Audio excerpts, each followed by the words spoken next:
This is a Hot Pie Original.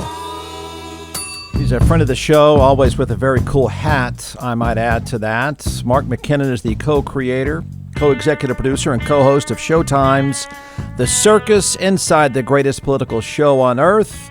He is also a regular columnist for the Daily Beast, the Daily Telegraph, and of course, most famously for once being the editor of the Daily Texan.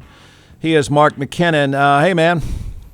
Hey, Ward, how you doing? Fine. Help with this. Greg Abbott's path to the White House includes a Braveheart-like message of vaccine liberty. The man has completely backed himself into a corner. Makes sense of how that's going to work for him.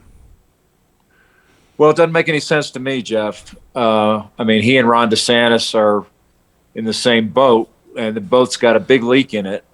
And, it's so contrary to conventional Republican ideology, which is local control.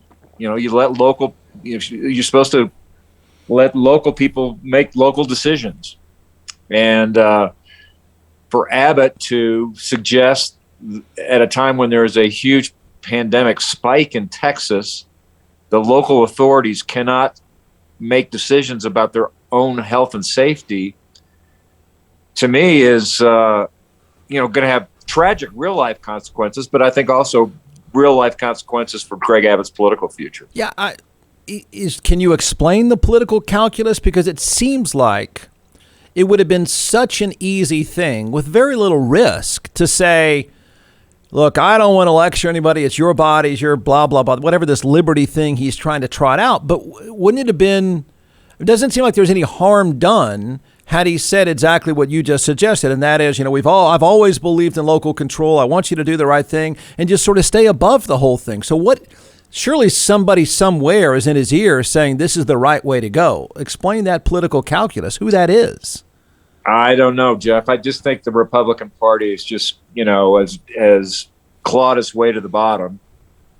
And, it's all about who can show the greatest fealty to the Trump base. And the Trump base are people who are anti-mask and anti-vax. And they control the Republican Party right now. And what Abbott's doing is a really good example of that. I don't think Greg Abbott in a former iteration would have ever done this. But they're all, just go down the list. George P., all of them, they all just went all in and doubled down.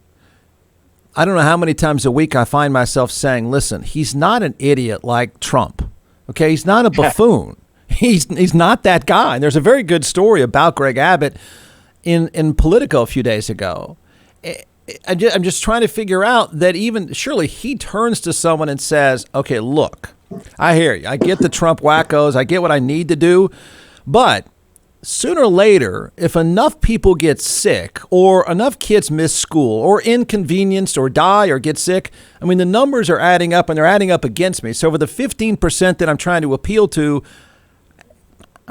doesn't he push back and say, yeah, but that's going to backfire? Is this going to backfire? I'm missing something here about what's the real political risk.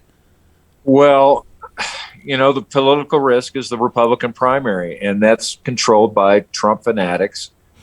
So there's very few people willing to pop their heads above, the leadership line. Look what happened to Liz Cheney.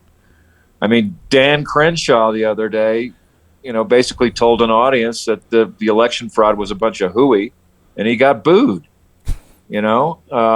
So that's what happens. Crenshaw and Cheney are good examples of what happens when you tell the truth to the Republican primary base these days. Okay. We get that. What I don't get also, where is Beto O'Rourke? How are you missing, first of all, the responsibility, if you really want to be the candidate, the responsibility of saying something now? But then the question is, isn't this the time to gain some traction? Isn't this the time to make some noise? And for that matter, if Matthew McConaughey is serious, isn't this kind of the time to do it? Well, it'd be the time for anybody to do it, right? McConaughey, O'Rourke, a Republican challenger, anybody. It's a real opportunity to show some leadership. And, I'm so Beto hasn't been saying anything? No. I mean, I do this for a living, and I don't hear a heck of a lot. He's been invited on my show like everyone else countless times, and I know, I mean, I get the Greg Abbotts of the world not wanting to come on my show. They don't have to. They can just kiss ass with Fox News. But for someone like Beto O'Rourke, and I'm not just saying my show, the noise... I mean, if there's ever right? I mean, you know this. There's ever time to get the microphone. There's ever time to make some noise. Right now, it's an easy chance to say that guy's a jackass, and you're going to get killed because of it. It's an easy time, isn't it?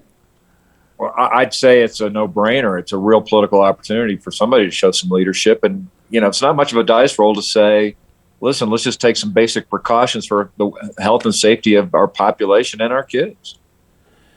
I've argued this concept of freedom is being used selectively. I keep arguing, what's the freedom of the business? I mean, here you're saying to businesses, there's a perfect example, a shop here in town, a restaurant, and they went public with they're going to have a vax mandate. You can't come in the door without the vax proof, blah, blah, blah. Within 24 hours, they were threatened by Ken Paxton, Greg Abbott, the TABC is going to come and get you, and they backed away from it. So I've wondered, even the simple pitch of, why not let businesses decide? I'm not even hearing that noise from someone like Beto O'Rourke or anyone else. Well, that's shutting down their freedom to do what they choose to do. It's an anti-freedom approach. So do we read into this that who's running against Greg Abbott? I'm trying to figure out the competition is whom.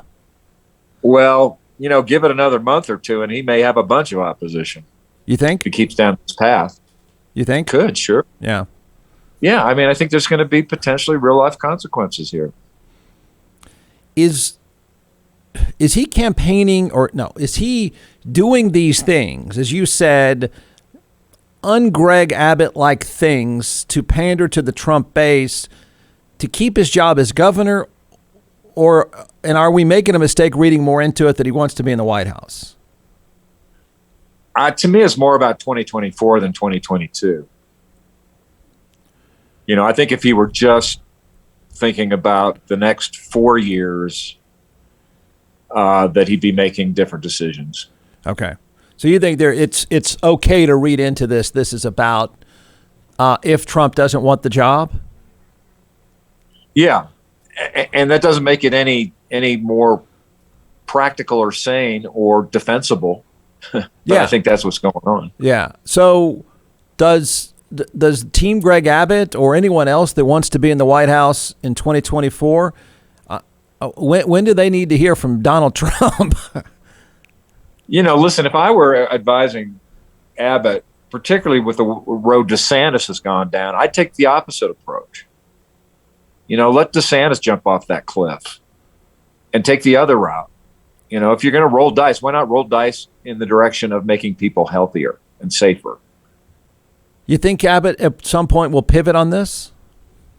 Well, I mean, the deal is if you're trying to be that guy, DeSantis is going to be that guy. Abbott's not going to out DeSantis, which is what he's doing right now. By the way, how do we define, what is the definition of that guy? It's sort of the Trump knucklehead thing kind of deal?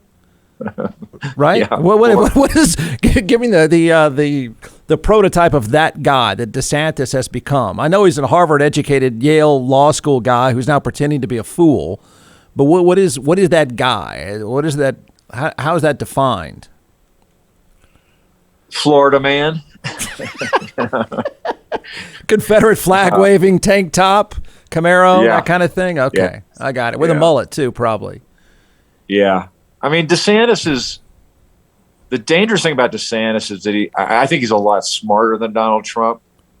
But he's also got a hell of a mean streak. John McClellan is the co-founder and creator of ATX Hot Sauce in all 50 states, now in several retail outlets as well. So we're going to turn it over to the social media rock chef superstar, and we're going to walk through a few sauces and why you should buy. We've done beet heat. So we're second in line now for the tasting. Don't forget, everyone, go to atxhotsauce.com. So here we go. All right. So this one is our smoked habanero 5-pepper. We smoke habaneros with ancho, pasilla. Is that going to hurt? This one? No, This one's actually really, really good. Okay. This is like your traditional tapatilla, but without the vinegar in it, right? And because of that fermentation process that we've talked about all the time. This one is great on sandwiches, pizzas, things like that. Great on hot wings. I think you're going to really like this one too, especially the smoky flavor with the adobe chipotle and the smoked habaneros. We actually smoked the habaneros before we. Does that go with the cab? This would not go with the cab. This would go with the great Chenin Blanc, though. I teed you up with that one. Yeah, yeah.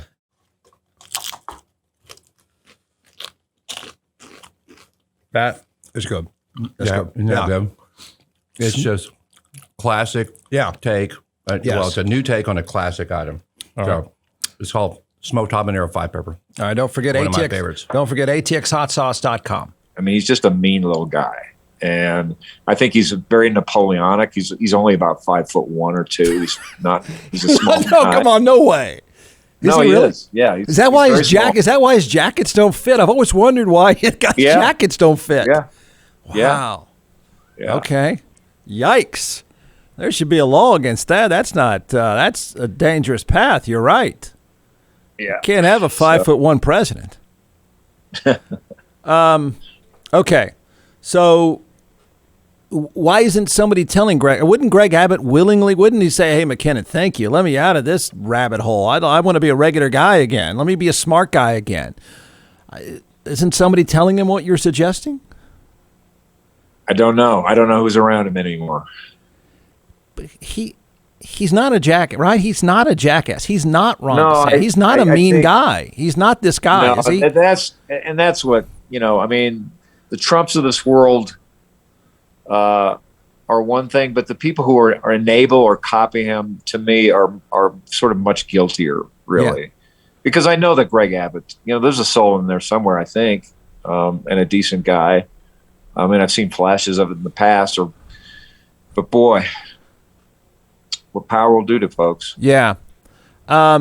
Your thoughts, not just on Afghanistan, your thoughts on the last 24 hours for Joe Biden as he ages in dog years.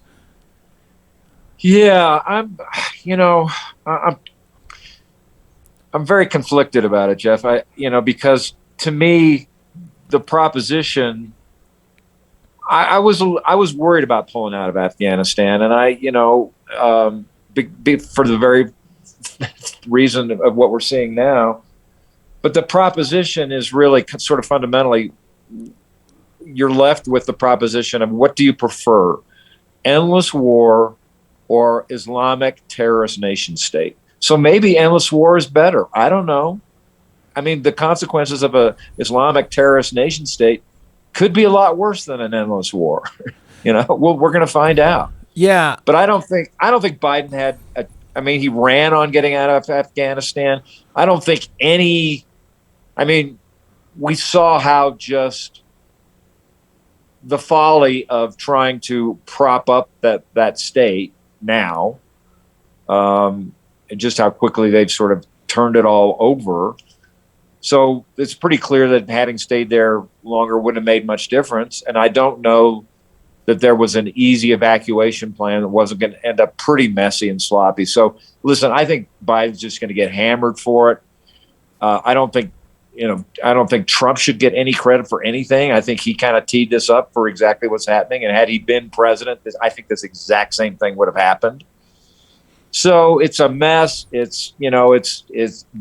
boy, I don't know what the answer is. Were you with George W. Bush or the Bush administration during the architecture of this?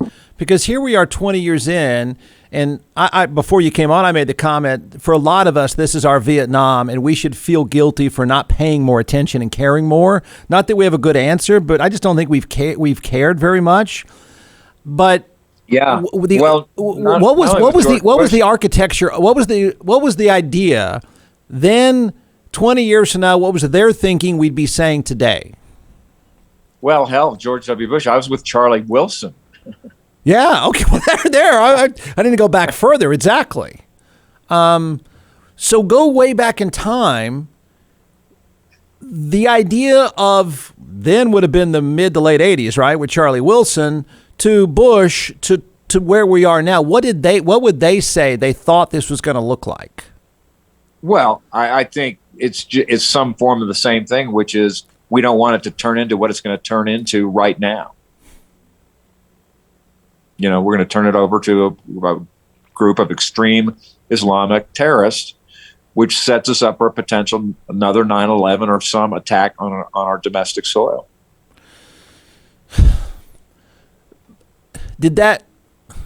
Is it safe to, he won't do it because he's not Trump. Would George W. Bush in a moment of complete honesty, forced honesty, however he wanted to phrase it, would he say, yeah, see, this is why we were just there to put a Band-Aid on it. This is exactly why. This was it. This is what I thought. It was terrible then. It's worse now. This is exactly how I thought it would play out. Would he say this is why my idea was pretty good? I don't know. He just put out a statement, and I haven't read it. Have you read it? No. I don't know if that's the one that I'm thinking of. Where, no. I've heard from Dick Cheney. Dick Cheney is doing a "I told you so." Yeah. Well, I don't think that's what George W. Bush is saying, but I think he's, but listen, I mean, there is the argument now that maybe the Band-Aid was better than ripping it off. Yeah. So now we have, before he came on, I said, I think we have a humanitarian crisis, did have a humanitarian crisis. We definitely have a humanitarian crisis now. And I think we have an obligation to take those people in. Oh, yeah, 100%.